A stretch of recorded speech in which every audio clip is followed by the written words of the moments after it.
রাতের খাওয়ার পর একসাথে বাসন ধুচ্ছি আমি। ধুই, সে মুছে রাখে। হঠাৎ একটা গ্লাস আমার হাত থেকে পড়ে ভেঙে গেল। সে তৎক্ষণাৎ আমার হাত দেখে নিল। আমি বললাম, কিছু হয়নি। সে আমার হাত তার হাতে নিয়ে বলল, মা, তোর হাত কত নরম। এই হাত দিয়ে তুই রোজ আমার জন্য রান্না করিস? কাঁচের টুকরো কুড়িয়ে ফেলে দিয়ে সে আবার আমার কাছে এলো। বাসন ধোয়া শেষে আমরা রান্নাঘর পরিষ্কার করছিলাম। সে হঠাৎ আমার কাছে এসে বলল, মা, আমরা স্বামী স্ত্রীর মতো একসাথে কাজ করছি। আমি চাই সারা জীবন এভাবে তোর সাথে ঘর সংসার করি।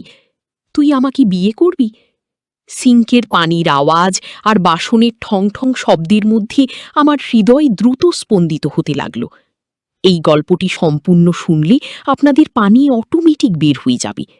যত দ্রুত সম্ভব হাতের কাছে টিস্যু নিয়ে বসে পড়ুন।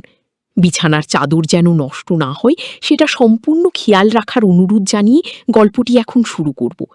তার আগে সর্বশেষ অনুরোধ, দয়া করে এমন পানি বের করার গল্প নিয়মিত শুনতে আমাদের চ্যানেলটি সকলেই সাবস্ক্রাইব করুন। ধন্যবাদ।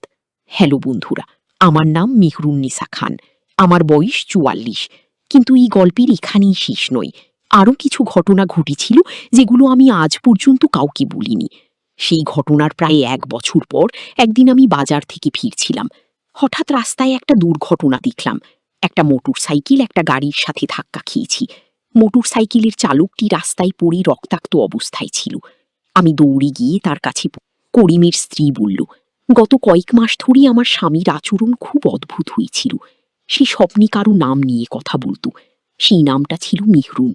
আমার মনে হলো যেন মাটি সরে গেল পায়ের নিচ থেকে। কতদিন ধরে এমন হচ্ছিল? আমি জিজ্ঞেস করলাম। প্রায় 3 মাস ধরে। আর মজার ব্যাপার হলো এই 3 মাসে তার জীবনে অনেক ভালো পরিবর্তন এসেছিল। আগে সে খুব অলস ছিল, কাজকর্মে মন দিত না। কিন্তু হঠাৎ করে সে খুব পরিশ্রমী হয়ে গেল, অনেক টাকা উপার্জন করতে লাগলো। আমি বুঝতে পারলাম যে তৌহিদের শরীর ছেড়ে তৌফিক করিমের শরীরে প্রবেশ করেছিল। পরদিন আমি আবার হাসপাতালে গেলাম। করিম তখন কিছুটা সুস্থ হয়েছি। সে আমাকে দেখে খুশি হলো। মেহরুন, তুমি এসেছো? আপনি আমাকে কিভাবে চেনেন? আমি তৌফিক। আমি জানি এটা বিশ্বাস করা কঠিন, কিন্তু আমি সত্যি তৌফিক। তার কথা শুনে আমার চোখে পানি এসে গেল। কিন্তু তুমি তো তৌহিদের কাছ থেকে চলে গিয়েছিলে। হ্যাঁ, কিন্তু আমি তোমাকে ছেড়ে যেতে পারলাম না। আমি করিমের শরীরে প্রবেশ করেছি। কিন্তু এটা ঠিক নয়। করিমের নিজের জীবন আছে, স্ত্রী, সন্তান আছে। আমি তার কোনো ক্ষতি করিনি, বরং তার জীবনটা আরো ভালো করেছি। সে এখন আগের চেয়ে বেশি টাকা উপার্জন করে। আমি বুঝলাম যে তৌফিক সত্যিই করিমের জীবনে ইতিবাচক প্রভাব ফেলেছে। কিন্তু এভাবে অন্য কারো শরীরে থাকা কি ঠিক? তৌফিক, তুমি এভাবে থাকতে পারো না। এটা অন্যায়। মেহরুন, আমি শুধু তোমার সাথে কিছুটা সময় কাটাতে চাই। আমাদের প্রেমের গল্প যেভাবে অসমাপ্ত রয়ে গেছে, সেটা আমাকে কষ্ট দেয়। আমি তার কথায় বিচলিত হয়ে গেলাম। একদিকে আমার অতীতের প্রেমিক, অন্যদিকে একজন নিরপরাধ মানুষের জীবনের প্রশ্ন। তৌফিক, তুমি করিমকে তার জীবন ফিরিয়ে দাও। তুমি চলে যাও। আমি পারবো না। আমি তোমাকে ভালোবাসি। সেই মুহূর্তে হঠাৎ করিমের স্ত্রী রুমে ঢুকল। সে আমাদের কথাবার্তা শুনেছে। আপনারা কি নিয়ে কথা বলছেন? আমার স্বামী কেন অন্য নাম বলছে? আমি তাকে কি বলবো বুঝতে পারলাম না। করিম হঠাৎ তার স্ত্রীর দিকে তাকিয়ে বলল, সালমা, আমি ঠিক আছি। আমি তোমার স্বামী করিম। আমি অবাক হয়ে গেলাম। এই কণ্ঠস্বর আলাদা। এটা তৌফিকের কণ্ঠস্বর নয়।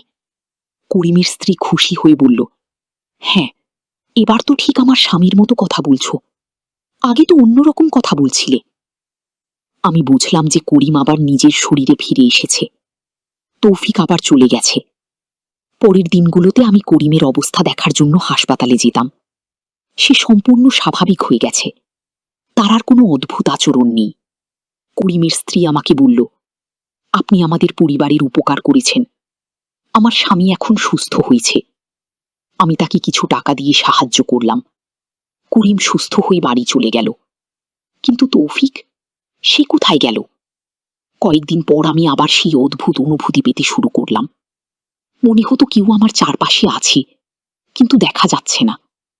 একদিন রাতে স্বপ্নে দেখলাম তৌফিক আমার সামনে দাঁড়িয়ে আছে। সে আমাকে বলছে, মেহরুন, আমি এবার সত্যিই চলে যাচ্ছি। আমি বুঝেছি যে আমার এভাবে থাকা ঠিক নয়। কোথায় যাবে?